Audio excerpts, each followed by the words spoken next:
বিসমিল্লাহির রহমানির রহিম। বড়মা কলেজের সুপ্রিয় শিক্ষার্থীরা, বড়মা কলেজ কর্তৃক আয়োজিত অনলাইন ভিত্তিক পাঠদান কার্যক্রমে সবাইকে স্বাগতম জানাচ্ছি। আশা করছি সবাই ভালো আছো, সুস্থ আছো। আলহামদুলিল্লাহ, আমিও ভালো আছি। কোভিড-19 এর কারণে বর্তমানে শিক্ষা প্রতিষ্ঠান বন্ধ রয়েছে।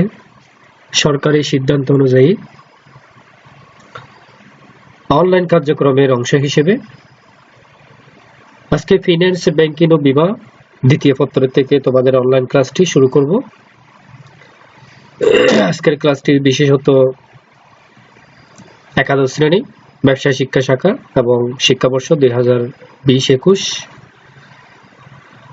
পাঠ পরিস্থিতি ফিন্যান্স, ব্যাংকিং ও বিমা দ্বিতীয় পত্র থেকে অধ্যায় 4 নিয়ে আমরা আলোচনা করব এবং এই অধ্যায়টির নাম হচ্ছে ব্যাংক হিসাব।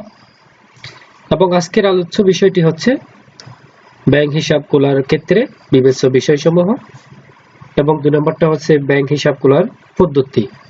এই বিষয়গুলো নিয়ে আমরা আজকে আলোচনা করব।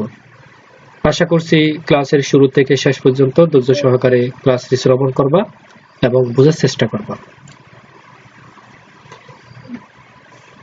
তাহলে আমরা চতুর্থ অধ্যায়টি শুরু করব।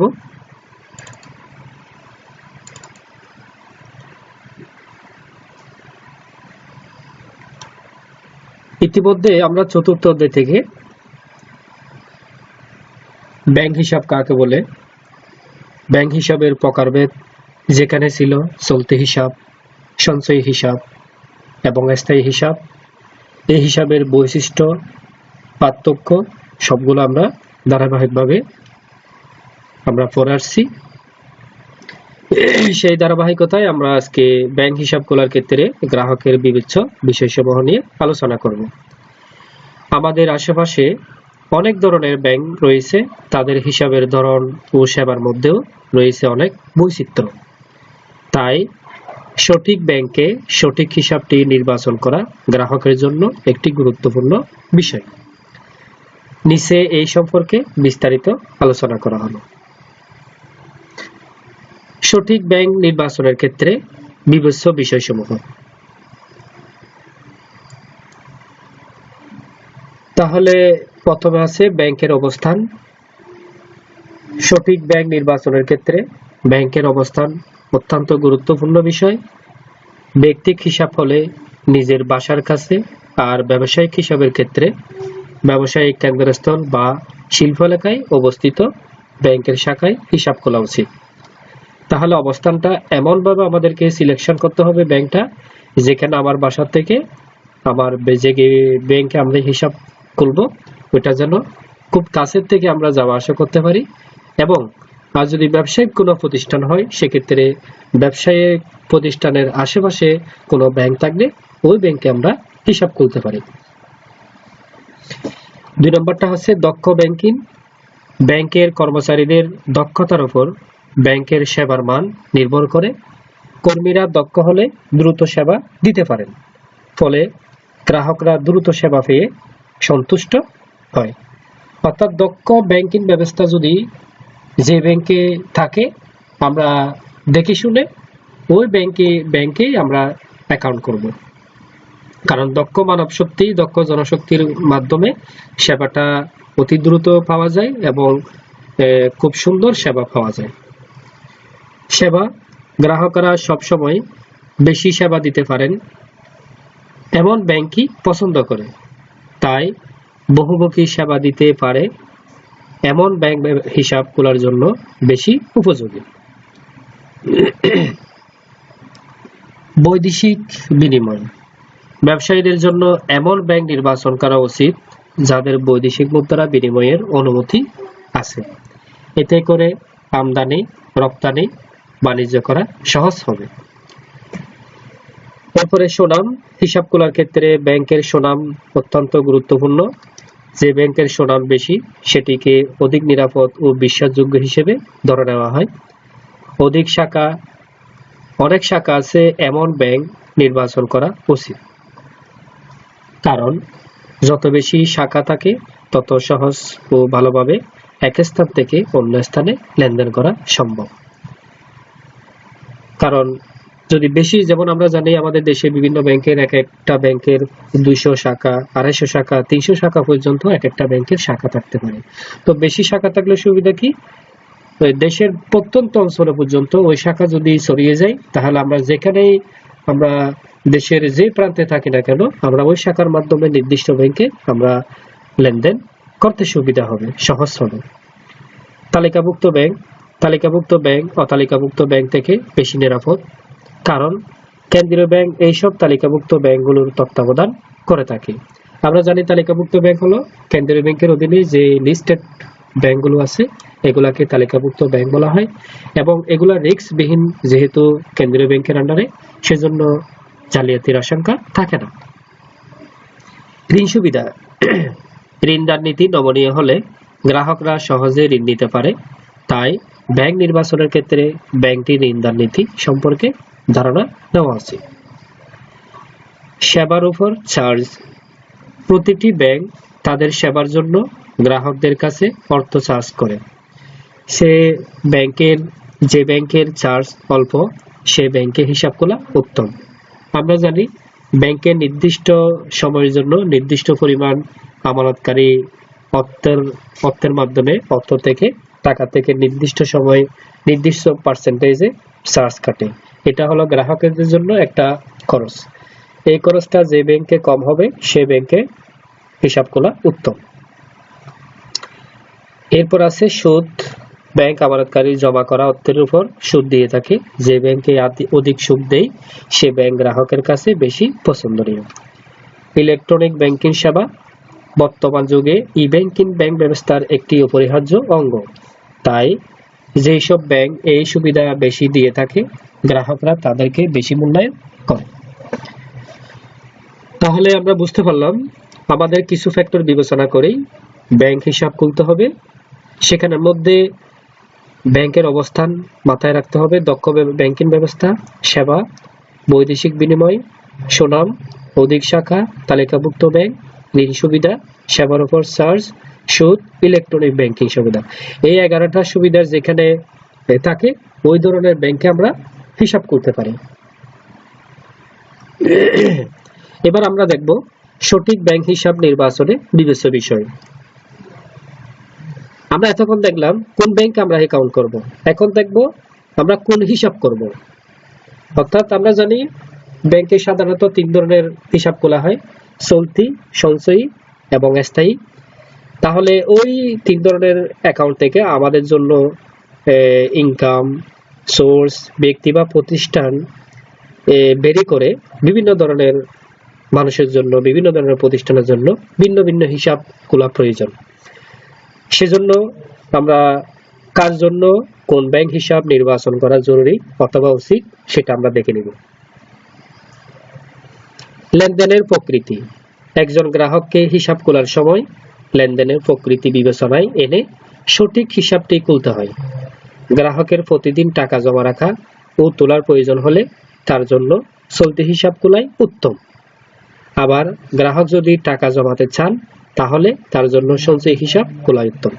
তাহলে আমরা লেনদেনের প্রকৃতির মধ্যে দেখলাম যে মানুষের অথবা যে ব্যক্তির অথবা যে প্রতিষ্ঠানের সবসময় লেনদেন করতে হয়, টাকা জমাও দিতে হয় অথবা তুলতে হয়, এই ধরনের প্রতিষ্ঠানের জন্য অথবা ব্যক্তির জন্য চলতি হিসাবে উত্তম।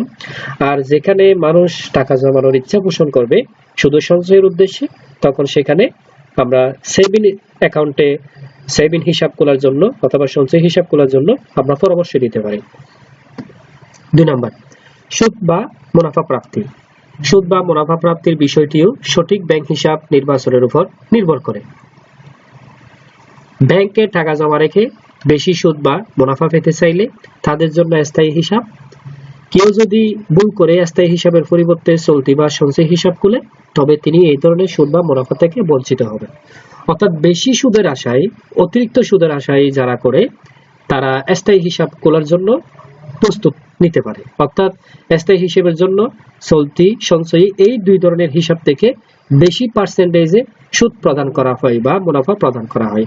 সেজন্য কেউ যদি চায় যে অধিক মুনাফা বা অধিক সুদ পেতে চান, তাহলে তাকে অবশ্যই স্থায়ী হিসাব করতে হবে। আর যদি সঞ্চয় হিসাব বা চলতি হিসাব খুলে, তাহলে ওই স্থায়ী হিসাবের থেকে অনেক কম টাকা সুদ পাবে।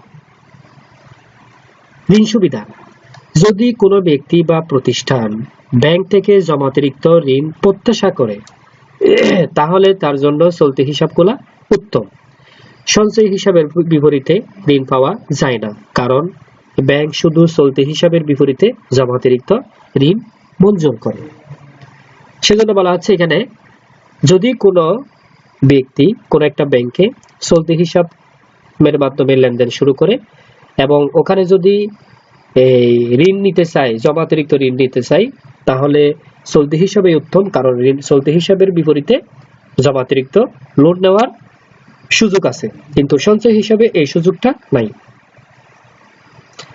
ব্যাংকিং সেবা: যেসব ব্যক্তি বা প্রতিষ্ঠানের সার্বক্ষণিক ব্যাংকিং সেবা প্রয়োজন, তাদের জন্য চলতি হিসাবেই উত্তম, কারণ এই হিসাবের বিপরীতে ব্যাংক চেক, ড্রাফট, বিল বা হুন্ডির অর্থ সংগ্রহ করে।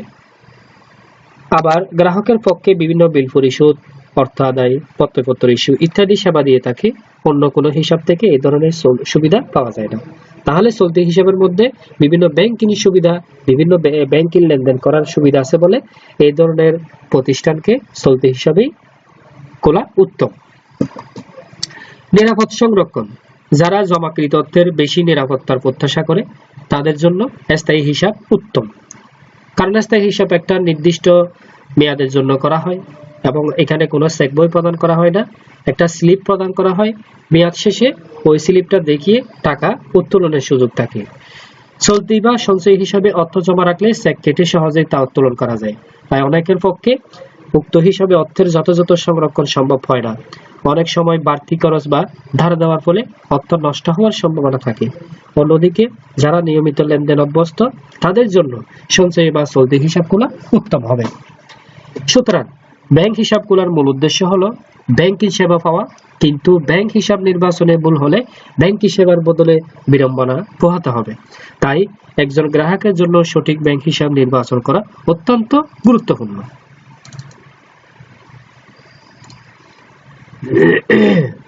তাহলে শিক্ষার্থীরা, এতক্ষণ পর্যন্ত আমরা দেখলাম দুইটা দিক থেকে এই বিবেচ্য বিষয়সমূহ, অর্থাৎ সঠিক ব্যাংক নির্বাচনের ক্ষেত্রে কিছু বিবেচ্য বিষয় আছে, আবার সঠিক হিসাব নির্বাচন ক্ষেত্রে কিছু বিবেচ্য বিষয় আছে। এই আলোচনা থেকে আমরা বুঝতে পারছি কোন ব্যাংকটা সিলেকশন করতে হবে এবং কোন হিসাবটা সিলেকশন করতে হবে। আশা করছি তোমরা বুঝতে পারছো। যদি না বুঝে থাকো কমেন্ট বক্সে উল্লেখ করে দিবা, পরবর্তীতে ওই হিসাবগুলো আমরা বুঝিয়ে নিব। এবার আমরা দেখব ব্যাংক হিসাব খোলার পদ্ধতি। কারণ ব্যাংক হিসাব খোলার জন্য নির্দিষ্ট পদ্ধতি রয়েছে, নির্দিষ্ট প্রসিডিউর রয়েছে। ওই প্রসিডিউর অনুযায়ী ধারাবাহিকভাবে ব্যাংক হিসাব খুলতে হবে। ব্যাংক হিসাব খুলতে প্রথমে গ্রাহককে সিদ্ধান্ত নিতে হয় তিনি কোন ধরনের হিসাব খুলতে আগ্রহী। সিদ্ধান্ত নেওয়ার পর তিনি ব্যাংকের নির্ধারিত নিয়ম পালন করে ব্যাংক হিসাব খুলতে পারেন।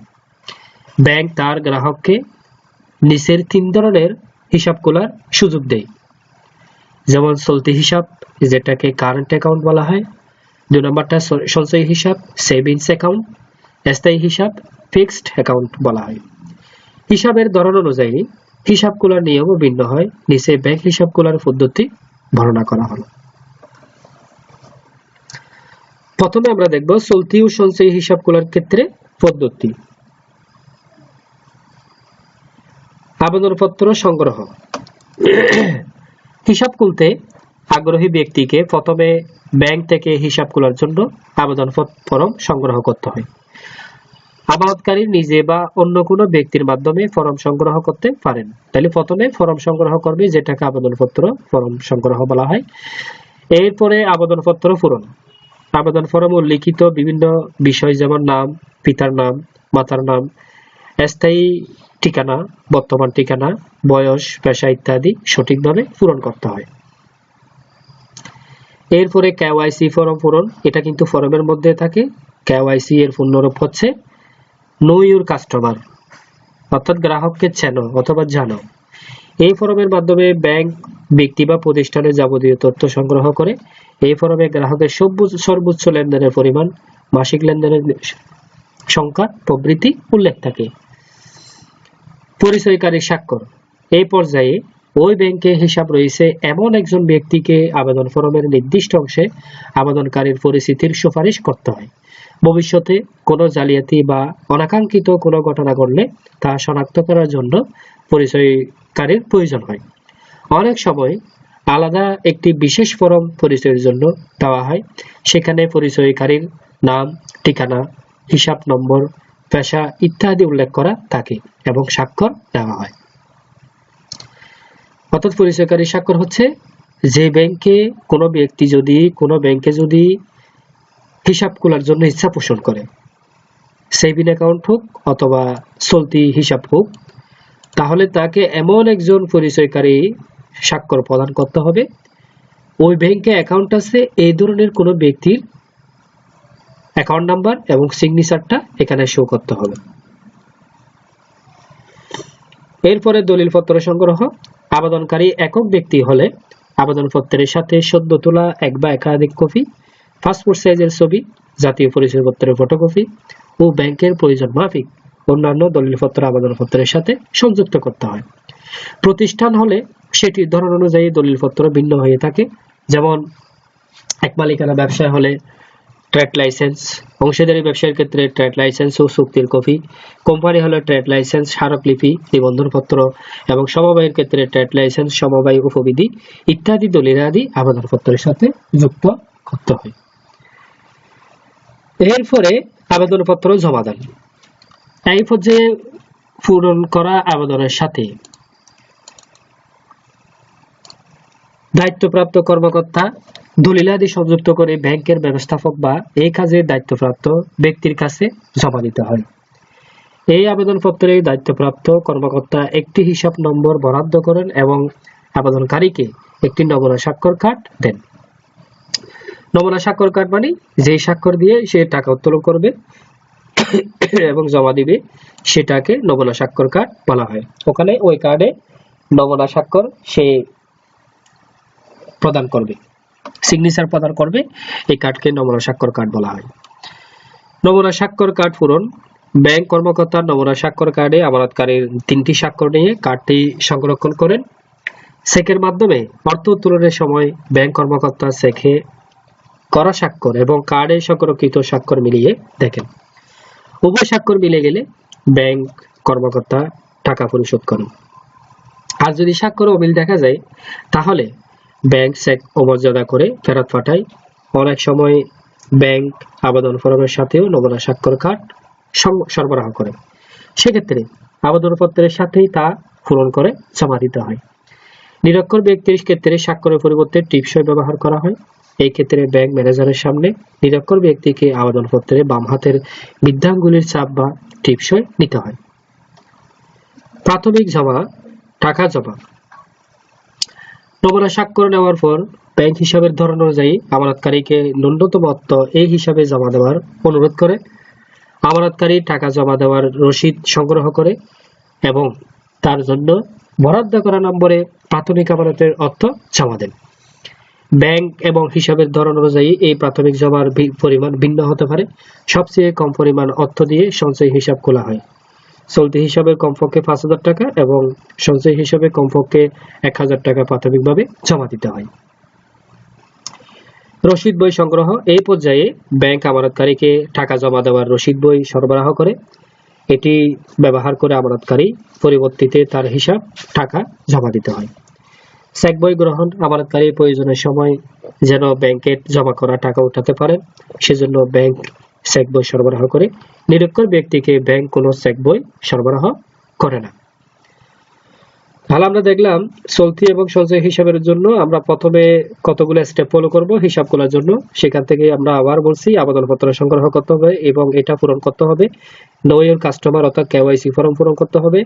ইন্ট্রোডিউসি যেটাকে বলা হয় পরিচয়কারী স্বাক্ষর প্রদান করতে হবে, দলিলপত্র দিতে হবে, এরপরে আবেদনপত্র জমা দিতে হবে, নমুনা স্বাক্ষর কার্ডে স্বাক্ষর প্রদান করতে হবে, প্রাথমিক টাকা জমা করতে হবে, রসিদ বই সংগ্রহ করতে হবে এবং চেক বই গ্রহণ করতে হবে। এই প্রসিডিউরে চলতি হিসাব এবং এই সঞ্চয় হিসাব অ্যাকাউন্ট করা হয়। এবং এখানে স্থায়ী হিসাবটা আমরা বিভিন্ন আরো প্রসিডিউর আছে, এটা আমরা আগামী ক্লাসে ইনশাআল্লাহ শুরু করব। এবং আজকে যে আমরা বিষয়টি আলোচনা করলাম এটা বোঝার চেষ্টা করবা। যদি কোনো কারণে সমস্যা থেকে থাকে কমেন্ট বক্সে উল্লেখ করবা, পরবর্তী ক্লাসে এই বিষয়গুলো নিয়ে আমরা সমাধান দেওয়ার চেষ্টা করব। আজকের ক্লাসটি এতক্ষণ পর্যন্ত ধৈর্য সহকারে শ্রবণ করার জন্য সবাইকে ধন্যবাদ জানাচ্ছি। সবাই ভালো থাকুক, সুস্থ থাকুক, এই প্রত্যাশায় শেষ করছি।